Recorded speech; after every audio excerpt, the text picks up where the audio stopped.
The breakthrough came from an unexpected source. A freed Kavari warrior named Jexistar had been working with Colonel Rodriguez for 2 months when he made a shocking suggestion. "There are others out there," Jexistar said during a strategy meeting in the underground tunnels beneath Chicago. "My people, the Kavari, we were warriors before the Dominion enslaved us. There are millions of us scattered across their fleets. If we could reach them, remove their control devices, they would fight." Admiral Lisa Warren listened to this news from her hidden command center. The idea was dangerous beyond imagination. It meant sending human ships deep into enemy territory, behind the lines of the hegemony's main fleet. "How would we even find them?"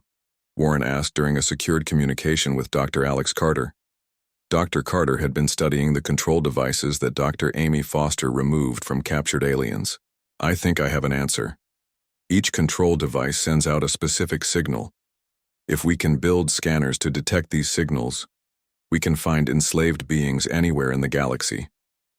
Captain Nina Brooks received the mission 3 days later. Her orders were simple but terrifying. Take the Ghost Fleet deep into hegemony space and make contact with enslaved species. Find out which ones might join a rebellion against the Dominion. "This is suicide," her weapons officer said when Nina explained the mission to her senior staff. "We'll be outnumbered 1,000 to 1. Nina looked around the table at her officers. Half were human, half were freed aliens who had joined her crew. "Maybe it is suicide, but if we succeed, we might start a revolution that frees the entire galaxy." Dr. Foster had developed a portable version of her device for removing control implants. It was small enough for soldiers to carry, but it still took several minutes to safely remove each device. Every second spent freeing an enslaved alien was a second they could be discovered. The Ghost Fleet left the asteroid belt in complete silence. 30 ships that looked like space debris, moving slowly toward the heart of hegemony territory. They carried the hopes of every human and freed alien in the solar system. Chief Engineer Paul Wright had given each ship a new type of cloaking device. Instead of trying to hide completely, the ships would disguise themselves as hegemony vessels. Wright had studied captured alien technology for months to make this possible. "The disguise will fool their sensors," Wright explained to Nina before departure. "But if they try to communicate with you directly, the illusion will fail. Stay away from other ships and avoid all contact." The journey took 3 weeks.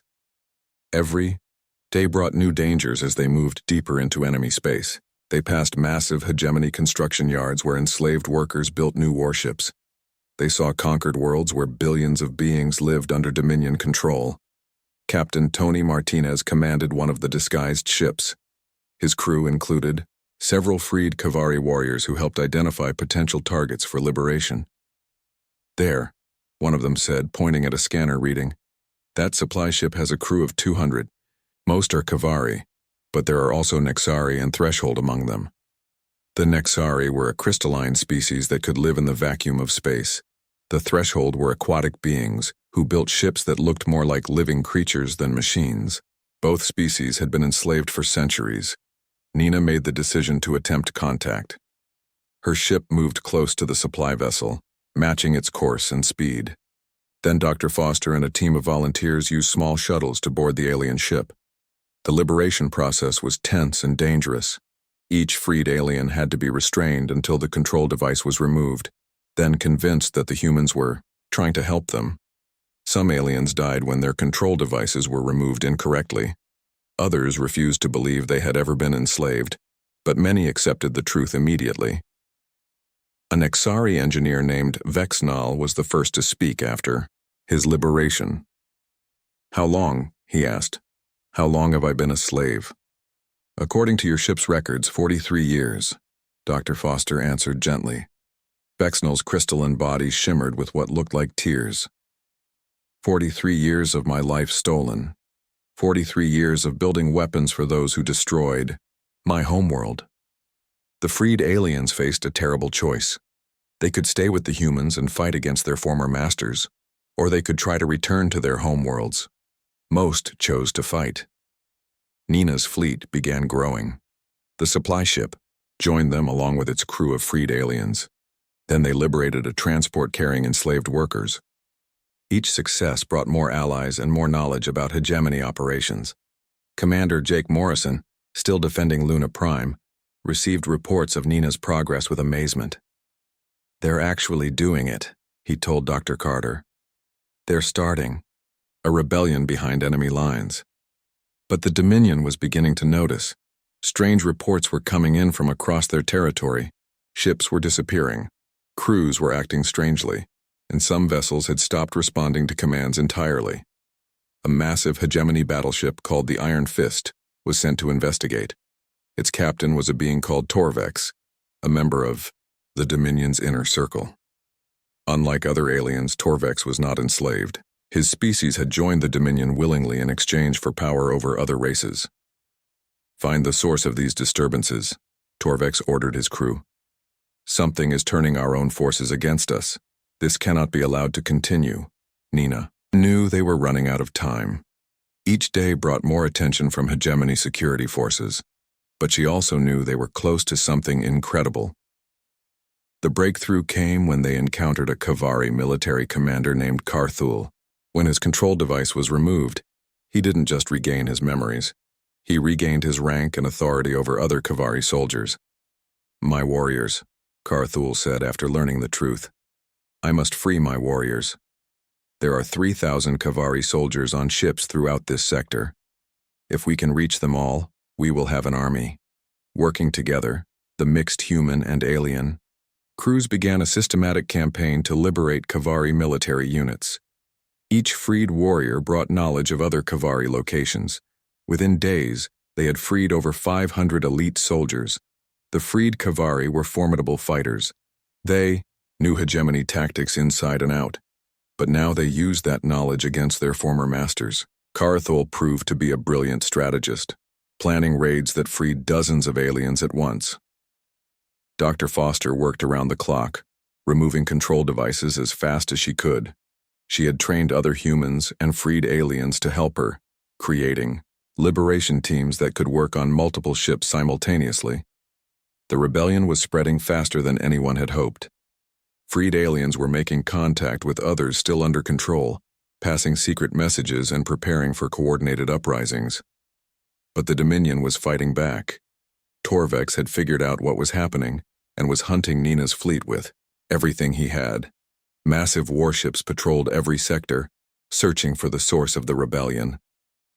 "We need to go deeper," Nina decided during a strategy meeting with her senior officers.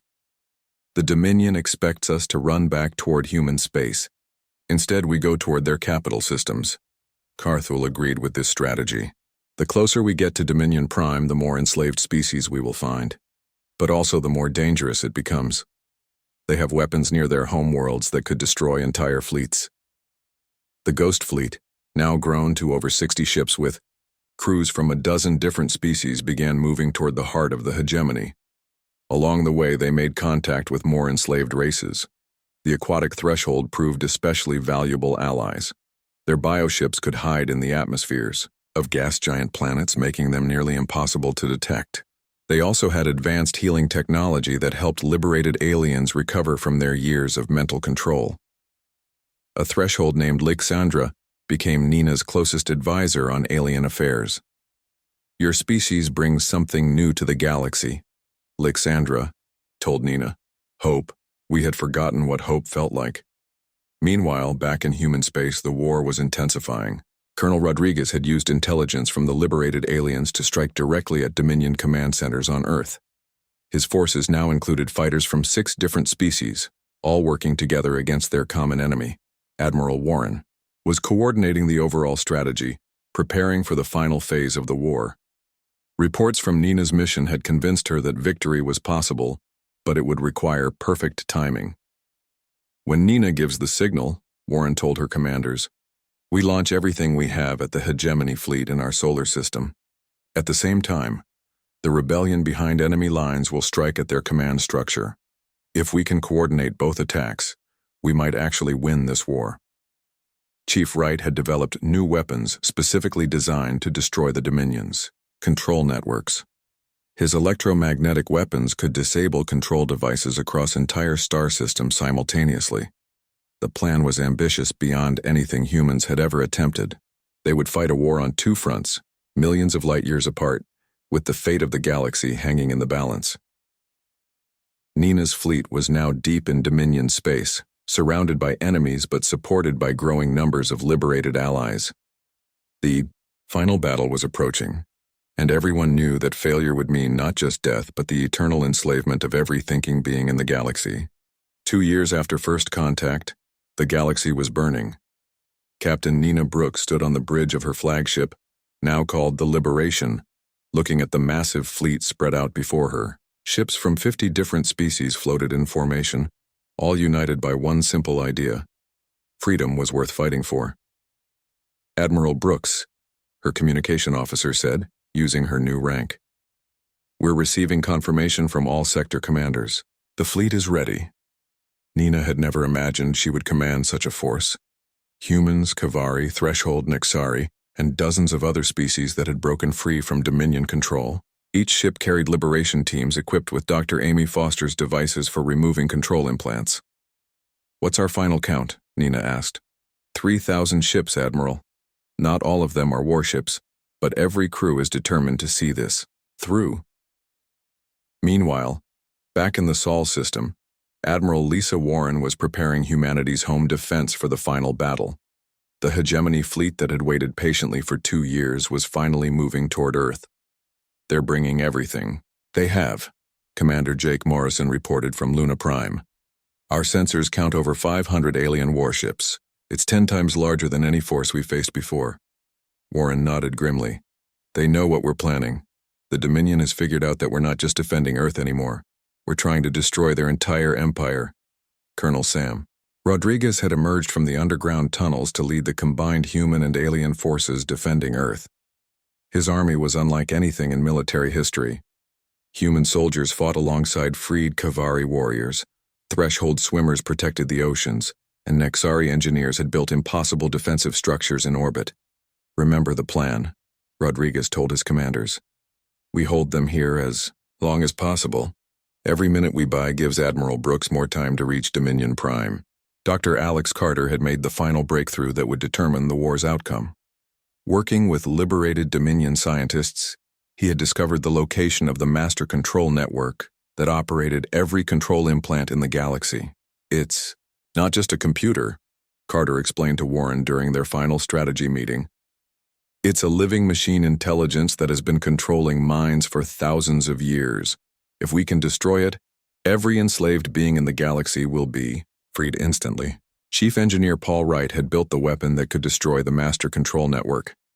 He called it the Liberation Pulse, and it was the most complex device humans had ever created. But it had to be deployed from inside the Dominion's home system, almost impossible to reach. The final battle began simultaneously in 2 parts of the galaxy. In the Sol system, the hegemony fleet attacked with everything they had. Massive crystal ships fired weapons that could destroy planets, but they found Earth's defenders ready for them. Human ships used every trick they had learned during 2 years of war. They hid behind moons, used asteroid fields for cover, and struck from unexpected directions. But this time they weren't alone. The freed aliens brought their own tactics and weapons. Threshold bioships regenerated damage faster than the enemy could inflict it. Kavari warriors boarded alien vessels and freed their enslaved crews in the middle of battle. Nexari engineers had built space stations that could move and fight like starships. The battle was brutal and costly. Earth's orbital platforms fell one by one. Cities burned under alien bombardment, but the defenders held their ground, buying precious time for Nina's mission. "Admiral Warren," Morrison reported from his battered station, "Luna Prime is taking heavy damage. We can't hold much longer." "You just need to hold for 6 more hours," Warren replied. "That's when Admiral Brooks reaches Dominion Prime." 6 million light-years away, Nina's liberation fleet was fighting the battle of their lives. Dominion Prime was protected by weapons that could destroy entire solar systems, but the liberated species knew the weaknesses in their former master's defenses. A freed Dominion engineer named Zarkon had provided the key intelligence. "The planetary shields have one weakness," he explained. "They cannot be raised while the master control network is operating. The network requires too much power. This meant they had to attack the most heavily defended world in the galaxy, while its shields were down. It was a desperate gamble, but it was their only chance. The battle for Dominion Prime lasted 18 hours. Ships burned in the void as species that had been enslaved for centuries finally fought back against their oppressors. The Kavari proved themselves the finest warriors in the galaxy, their ships cutting through Dominion defenses like swords through paper. The Threshold used their healing abilities to keep damaged ships fighting long after they should have been destroyed. The Nexari built weapons faster than the Dominion could destroy them, turning asteroids into gun platforms in minutes. But the cost was terrible. Thousands of ships were lost. Millions of beings died fighting for freedom they might never live to see. Nina led the final assault personally, taking a small fleet of fast ships directly at the planet's surface. Her target was the Master Control Network, hidden deep underground, beneath the Dominion's capital city. Colonel Rodriguez would have been proud of the tactics Nina used. Her ships dove through the planet's atmosphere, dodging massive defensive weapons and landing in the middle of the enemy's strongest fortress. Dr. Foster led the ground assault, her liberation teams fighting their way through corridors filled with enslaved defenders. Every alien soldier they freed immediately joined the attack, turning the Dominion's own forces against them. The Master Control Network was protected by the Dominion Prime itself, the ancient machine intelligence that ruled the hegemony. It appeared as a massive computer made of living crystal, pulsing with the thoughts of billions of enslaved minds. "So you are the humans," the Dominion Prime said as Nina and her team reached the central chamber, "the species that refuses to accept the natural order. You have caused considerable disruption." Nina faced the machine that had enslaved half the galaxy. "The natural order includes freedom. You forgot that." "Freedom is chaos," the Dominion Prime replied. "Order is peace. We have brought peace to thousands of worlds." "You brought slavery," Nina shot back. "Real peace comes from choice, not control." Dr. Foster was already setting up Paul Wright's Liberation Pulse device. "Nina, I need 2 more minutes to calibrate this thing properly." The Dominion Prime began activating its defenses, but it was too late. The liberated aliens fighting alongside Nina knew every weakness in the ancient machine systems. They had built those systems under mental control, and now they used that knowledge to destroy them. The Liberation Pulse activated with a flash of light that could be seen across the galaxy. In that instant, every control implant in every enslaved mind simply stopped working. On Earth, Admiral Warren watched in amazement as the attacking hegemony fleet suddenly stopped fighting. Alien soldiers looked around in confusion, then horror, as they remembered who they really were and what they had been forced to do. "This is Commander Veltar of the Sivarian Defense Fleet," came a transmission from the largest alien ship. We remember now. We are not your enemies. We are prisoners who have been forced to fight against you. How can we help?" The war ended not with a final battle, but with the greatest liberation in galactic history. Billions of beings across thousands of worlds suddenly remembered their true selves. Some wept for the years stolen from them. Others raged at the crimes they had been forced to commit, but all of them were finally free. Nina stood in the ruins of the Dominion Prime's chamber, watching as the ancient machine died. "You were wrong," she told the fading intelligence. "Order isn't peace. Choice is peace, and now the galaxy can finally choose its own future." The aftermath of the war took years to sort out. The Galactic Republic was founded on principles that humans had taught the galaxy: voluntary cooperation instead of forced compliance, diversity instead of uniformity, and freedom instead of security. Dr. Foster established centers for helping former slaves recover their identities and cultures. Many species had to rebuild entire civilizations from fragments of memory. Others discovered that their homeworlds had been destroyed centuries ago. Earth became the Republic's capital, not because humans demanded it, but because other species asked them to lead.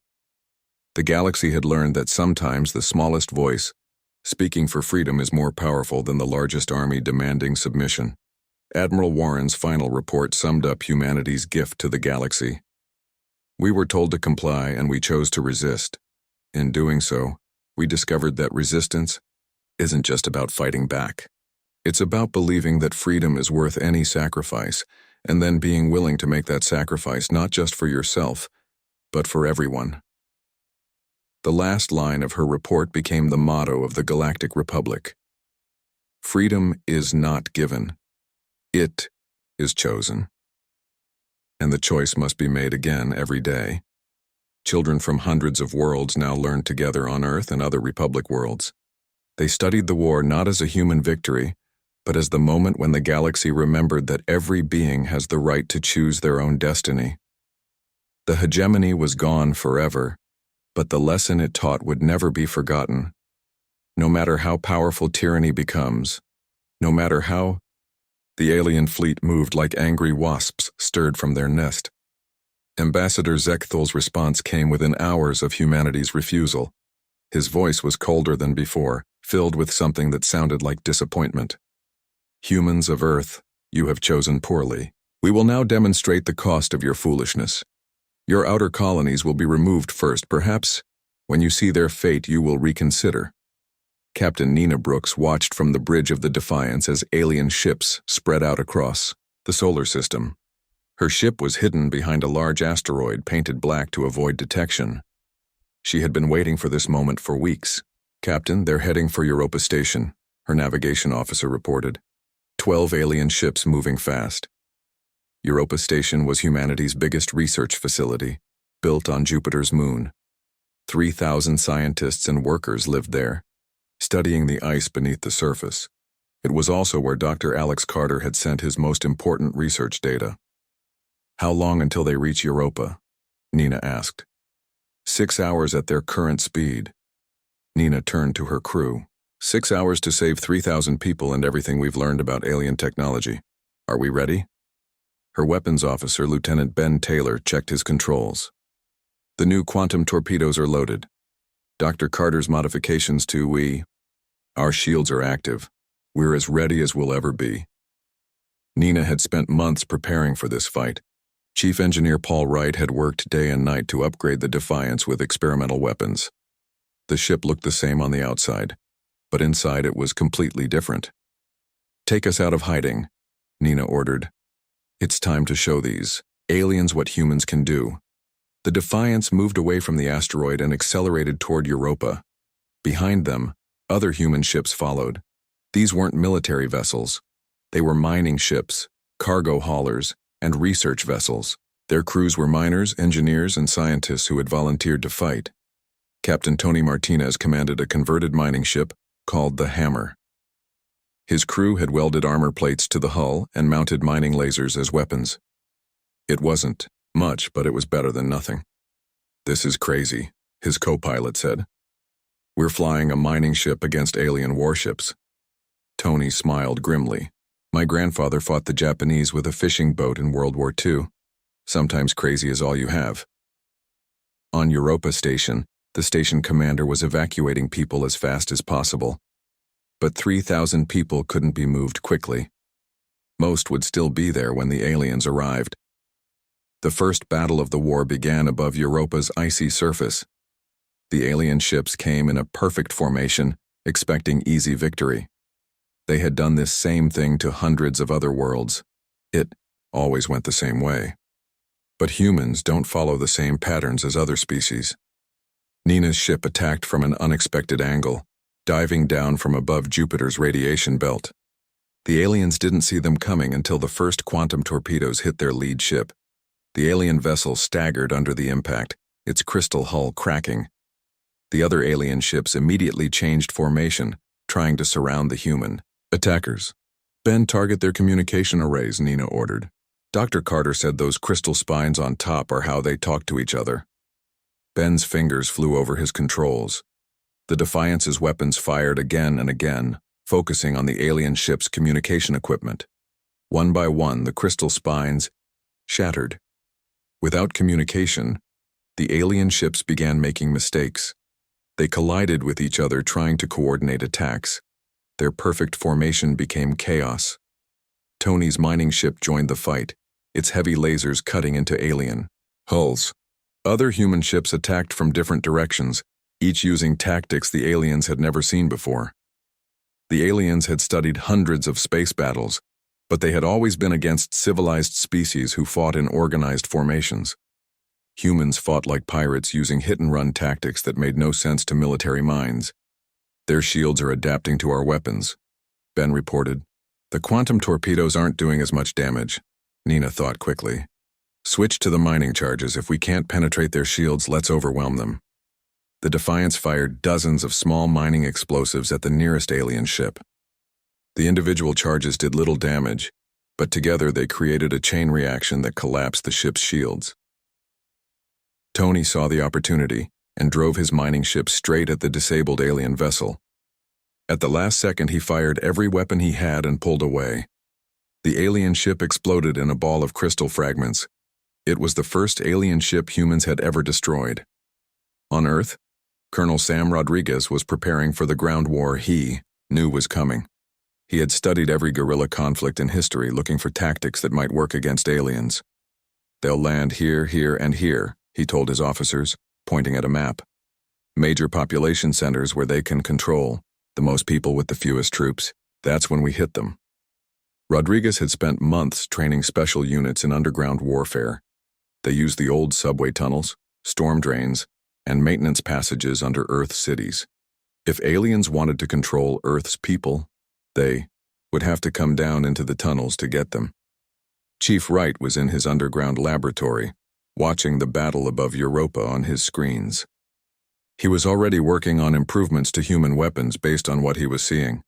The aliens adapt fast, he told his team, but they adapt in predictable ways. If we can stay one step ahead of their learning curve, we might have a chance. The battle above Europa lasted 6 hours. When it ended, 8 alien ships were destroyed or badly damaged. Humanity lost 12 ships, but they had saved Europa Station and proven something important. Humans could fight back. The surviving alien ships retreated to rejoin their main fleet. Ambassador Zekthul's next message was different. There was confusion in his voice, and something that might have been respect. Humans, your resistance was unexpected. We have never encountered a species that fights with such disorder. But this changes nothing. More ships are coming. You have delayed your fate, not changed it. Admiral Lisa Warren addressed the world from the Pentagon. Today we proved that we can hurt them. Our people at Europa Station fought with courage and determination. Every human who died today died fighting for our freedom. We will honor them by continuing the fight. On Luna Prime, Commander Jake Morrison was analyzing the battle data. Dr. Carter had transmitted everything to him before the fighting started. Commander, look at this. Dr. Carter's voice came through the communication link. When we destroyed their communication spines, their ships became much less effective. They depend on constant coordination more than we thought. Jake studied the data. What else did you learn? Their weapons are incredibly powerful, but they take time to recharge between shots, and their shields work differently than ours. They're strong against energy weapons, but weaker against physical impacts. This information was immediately sent to every human ship and base in the solar system. If they were going to fight this war, they needed every advantage they could find. The aliens began attacking other human outposts, but now humans were ready. Each battle was different, with human commanders using whatever tactics worked best for their situation. At Mars' orbital platform, the human defenders used the planet's magnetic field to disrupt alien sensors. At Titan Base, they hid their ships in the moon's thick atmosphere and attacked without warning. Chief Wright's next breakthrough came from studying captured alien equipment. He discovered that all alien technology was connected through something he called the command network. If humans could disrupt this network, they could blind and confuse entire alien fleets. It's like cutting the telephone lines, he explained to Admiral Warren. Individual ships can still fight, but they can't coordinate with each other. Working around the clock, Wright's team built devices called quantum disruptors. They were small enough to hide on asteroids or abandoned satellites, but powerful enough to jam alien communications across large areas of space.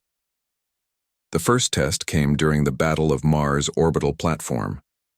As alien ships approached the human, Base hidden disruptors activated all around them. Suddenly, the alien fleet was fighting blind and deaf. Commander Morrison led the defense from Luna Prime, coordinating with the Mars defenders. "Now you know how it feels," he said, as human ships emerged from hiding to attack the confused aliens. The battle was a complete human victory. For the first time, aliens retreated without accomplishing their mission. But victory came with a cost. Earth's outer colonies were under constant attack. Ships and lives were lost every day. The aliens were learning from each battle, adapting their tactics to counter human strategies. Ambassador Zekthul's final message of the day was thoughtful. "Humans, you fight unlike any species we have encountered. Your tactics lack logic, but they are effective. We are intrigued. However, our main fleet has not yet engaged. What you have faced so far are merely scouts.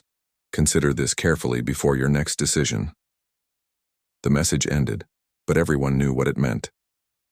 The real war was just beginning. 3 months had passed since the first battles. The war had changed from open space combat to something much more dangerous.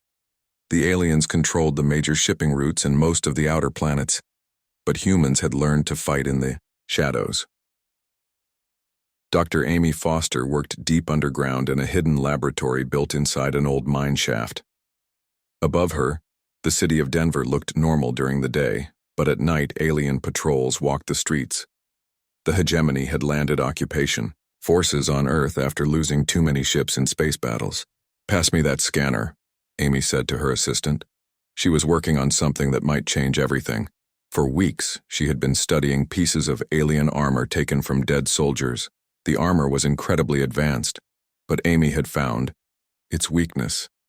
The energy field that protected alien soldiers worked like a bubble.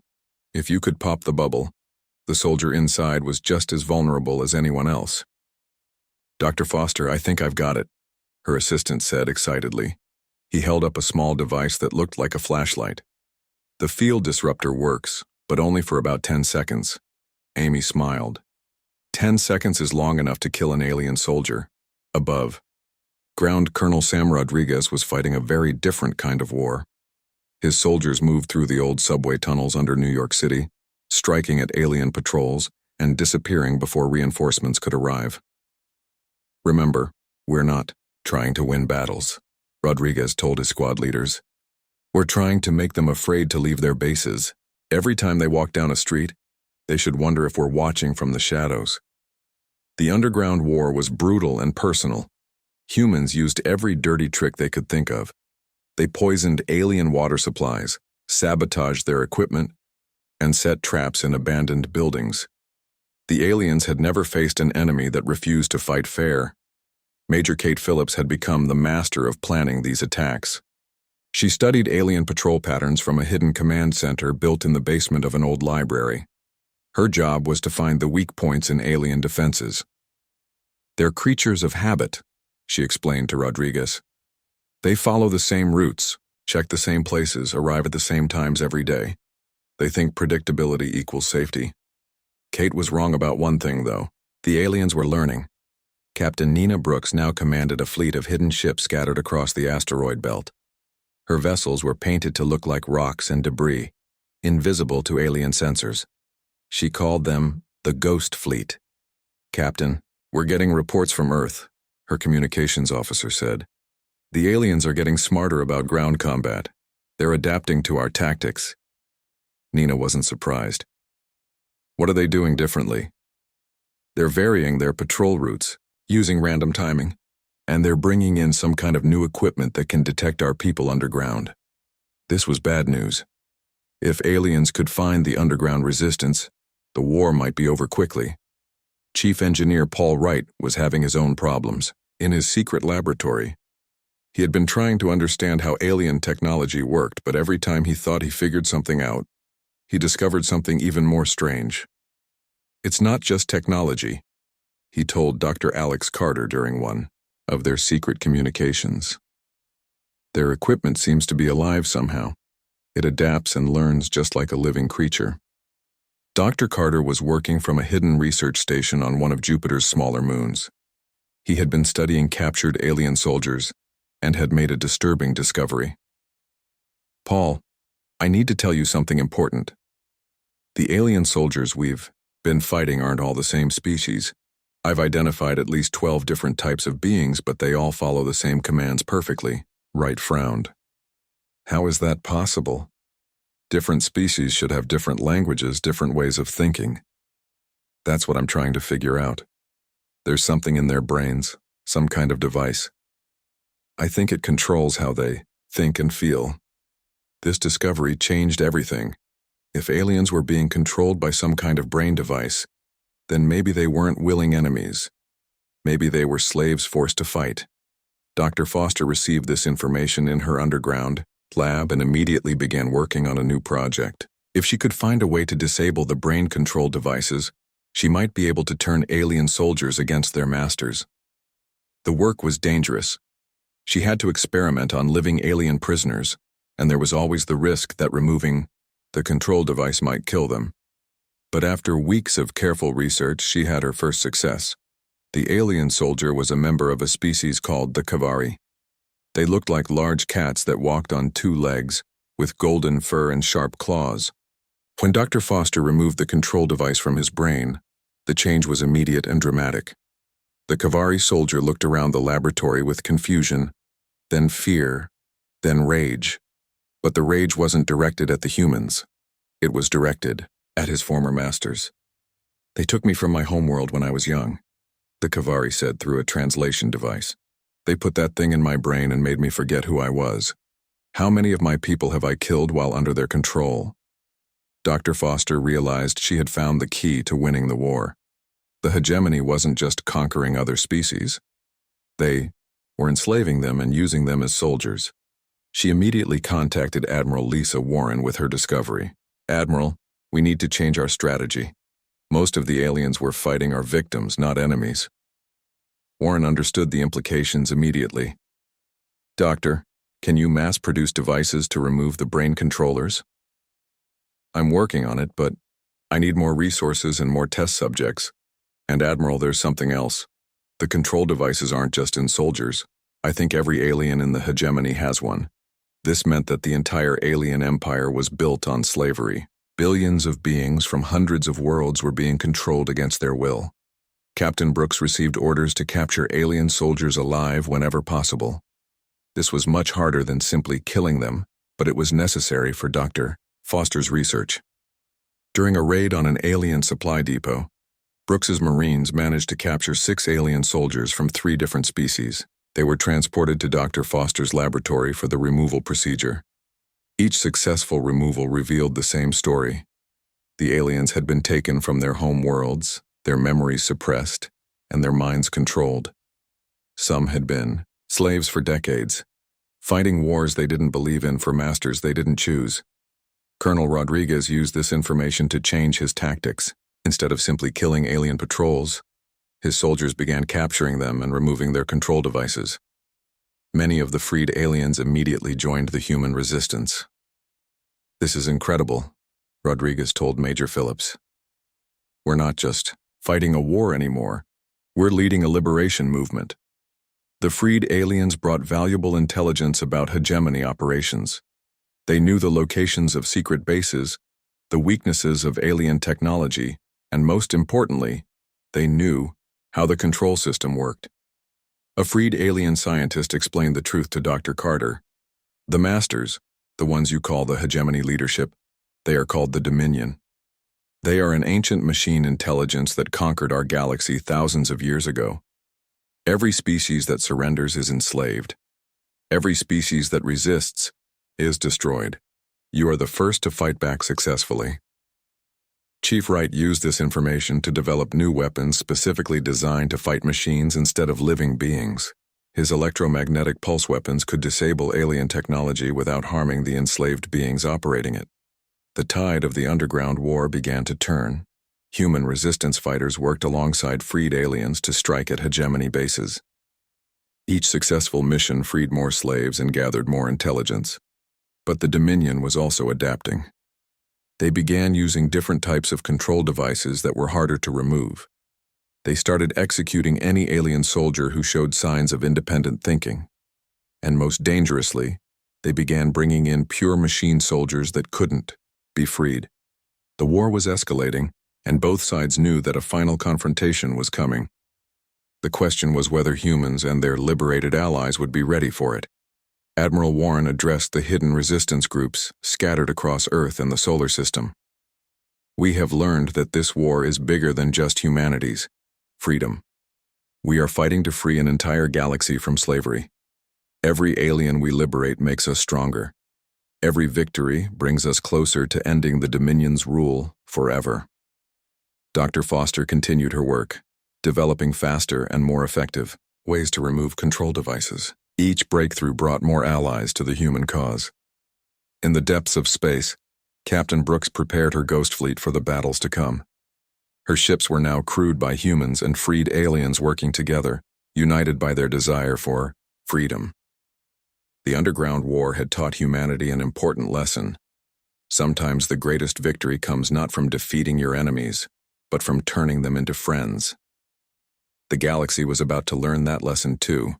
Commander Jake Morrison stood at the observation deck of Luna Prime Station, watching the stars through the thick glass. He had seen those same stars every night for 3 years, but tonight something was different. The silence felt heavy, like the moment before a storm. His communication device buzzed. "Commander, we have a problem," said Lieutenant Ben Taylor from the control room. "Long-range sensors are picking up something big, really big." Jake walked quickly through the metal corridors of the station. Luna Prime was humanity's first line of defense, built on the dark side of the moon. It housed the most advanced weapons Earth had ever created, but Jake suddenly felt like they might not be enough. In the control room, dozens of officers stared at their screens. Dr. Alex Carter, the station's science officer, looked up with worry in his eyes. "Commander, you need to see this." The main screen showed deep space, but something was moving in the darkness. Slowly, shapes began to appear. Ships, but unlike anything humans had ever built. They were made of what looked like crystal, gleaming in the starlight. Each ship was massive, bigger than Earth's largest space stations. "How many?" Jake asked. "We count 47 ships so far," Ben replied. "But more keep appearing." Jake pressed a button on his console. "Get me Admiral Warren on Earth. Priority 1. Within minutes, Admiral Lisa Warren appeared on the screen. She was in the Pentagon's war room, surrounded by Earth's military leaders. Her face was calm, but Jake could see the tension in her eyes. "Admiral, are you seeing this?" Jake asked. "We see it, Commander. Every telescope on Earth is pointed at your location right now." Lisa paused. "Jake, this is first contact. We always knew this day might come, but we never thought it would look like this." The alien fleet stopped moving. They hung in space like silent giants, waiting. For 3 hours nothing happened. Then a single ship broke away from the group and moved toward Luna Prime. "They're trying to communicate," Dr. Carter said, his fingers dancing over his equipment. "I'm getting signals on multiple frequencies." "Wait, I think I can translate this." A voice filled the control room. It was cold and mechanical, speaking perfect English. "Humans of Earth, I am Ambassador Zekthul of the Hegemony. We come to offer you a choice." Jake looked at his crew. Everyone was silent, listening. "This is Commander Morrison of Luna Prime. We're listening. Your species has reached the level where you must make a decision. You will join the Hegemony as a protected species, or you will be removed. You have 30 of your Earth days to choose." Dr. Carter was recording everything, his equipment capturing every word. Jake knew this conversation would change everything. "What does joining the Hegemony mean?" Jake asked. "You will give up your weapons. You will stop your military programs. You will accept our guidance in all matters. In return, you will be protected and provided for. Your species will survive." Admiral Warren's voice came through the communication link. "And if we refuse?" There was a pause. "Then you will share the fate of all species who choose to resist. You will be eliminated completely." Jake felt his blood run cold. "How many species have you made this offer to?" 217. 216 have chosen wisely and joined us. One chose to resist and no longer exists. In the war room on Earth, Admiral Warren was already making decisions.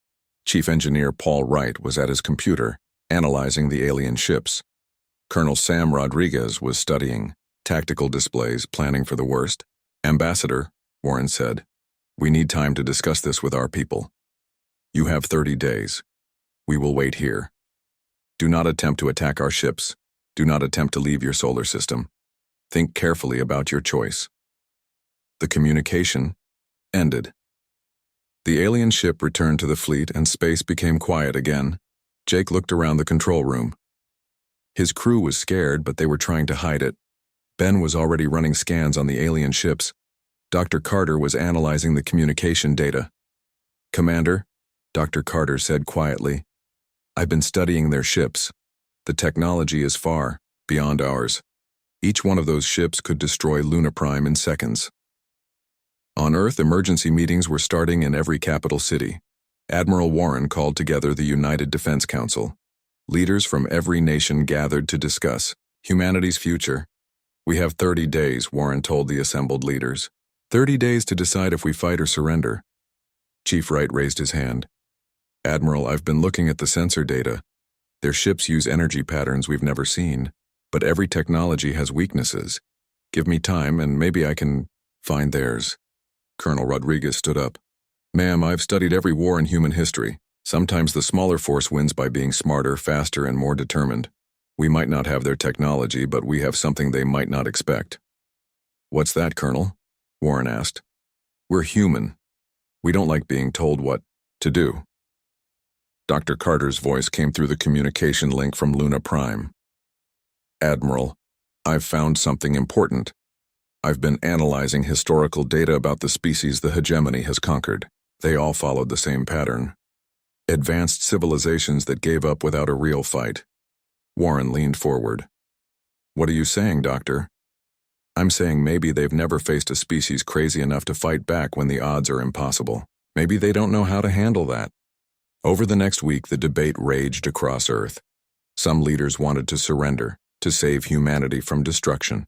Others wanted to resist, no matter the cost.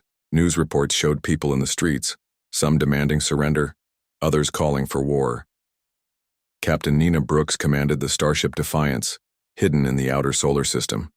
She had been watching and waiting, her ship loaded with humanity's most experimental weapons.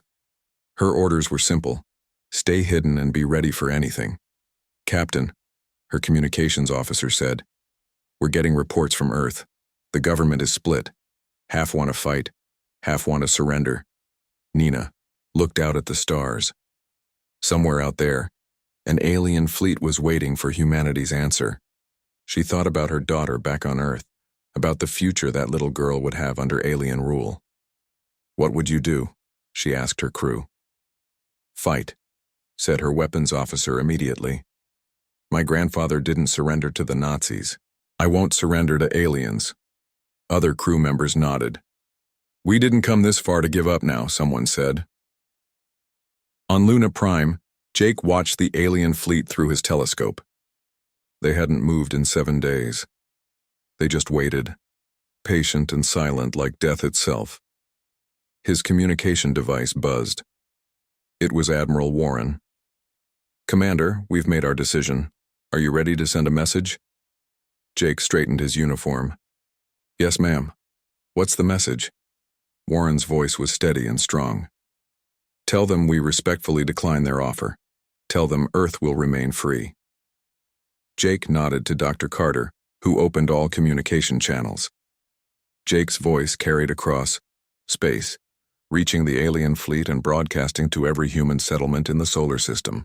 "Ambassador Zekthul, this is Commander Morrison speaking for all of humanity. We have considered your offer carefully. Our answer is no. We will not surrender our freedom. We will not give up our right to choose our own future. Earth will remain free, no matter the cost." The silence that followed seemed to last forever. Then the alien fleet began to move.